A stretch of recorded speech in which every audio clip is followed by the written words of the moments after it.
আসসালামু আলাইকুম। প্রবাহ নিউজ 24 এর দুপুরের সংবাদে আপনাদের স্বাগতম। সাথে আছি আমি ছিন্থিয়া ইসলাম। আসন্ন ত্রয়োদশ জাতীয় সংসদ নির্বাচন ও গণভোট 2026কে সামনে রেখে বান্দরবানের আলীকদম ও লামায় 9 প্লাটুন বিজিবি মোতায়েন করা হয়েছে। বিজিবি জানিয়েছে, নির্বাচনকালীন সময়ে তারা শান্তিপূর্ণ পরিবেশ, আইন শৃঙ্খলা রক্ষা এবং ভোটারদের নিরাপদ ভোটাধিকার নিশ্চিত করবে।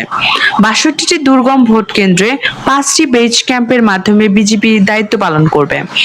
জরুরি পরিস্থিতিতে K9 dog, rapid action team ও কুইক রেসপন্স ফোর্স সর্বদা প্রস্তুত থাকবে।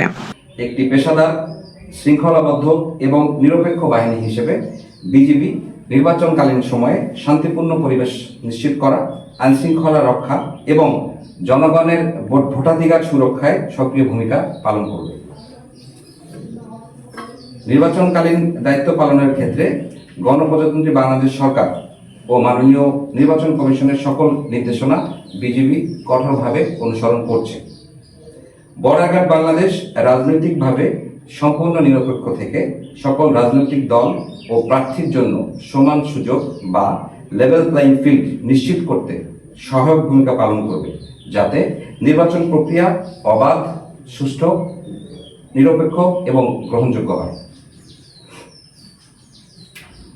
ভোটাররা যেন নিরাপদ, শান্ত ও ভয়মুক্ত পরিবেশে তাদের ভোটাধিকার প্রয়োগ করতে পারেন, এ লক্ষ্যকে সামনে রেখে বিজিবি অন্যান্য আইন শৃঙ্খলা রক্ষাকারী বাহিনীর সাথে সমন্বয়ের মাধ্যমে দায়িত্ব পালন করছে।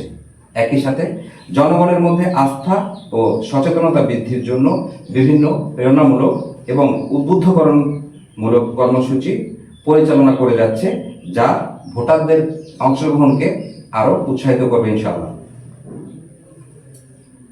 নির্বাচনকে কেন্দ্র করে সীমান্ত এলাকায় নিরাপত্তা ব্যবস্থা আরও জোরদার করা হচ্ছে। এই সময়ে যাতে কোনো ধরনের চোরাচালান, অবৈধ অনুপ্রবেশ, মাদক ও অস্ত্র পাচার কিংবা অন্য কোনো সীমান্ত সংশ্লিষ্ট অপরাধ সংগঠিত হয়ে নির্বাচন প্রক্রিয়ায় বিরূপ প্রভাব ফেলতে না পারে, সে বিষয়ে বিজিবি অতিরিক্ত সতর্কতা ও তৎপরতার সাথে দায়িত্ব পালন করছে। বর্ডার গার্ড বাংলাদেশ দৃঢ়ভাবে বিশ্বাস করে সরকার, নির্বাচন কমিশন, আইন শৃঙ্খলা রক্ষাকারী বাহিনী এবং জনগণের সম্মিলিত প্রচেষ্টার মাধ্যমে আসন্ন জাতীয় সংসদ নির্বাচন শান্তিপূর্ণ, সুষ্ঠু এবং উৎসবমুখর পরিবেশে অনুষ্ঠিত হবে। দেশের জনগণের আস্থা ও বিশ্বাসকে সর্বোচ্চ গুরুত্ব দিয়ে বিজিবি সংবিধান ও আইনের আলোকে বিজিবি তার দায়িত্ব পালন অব্যাহত রাখবে। ধন্যবাদ।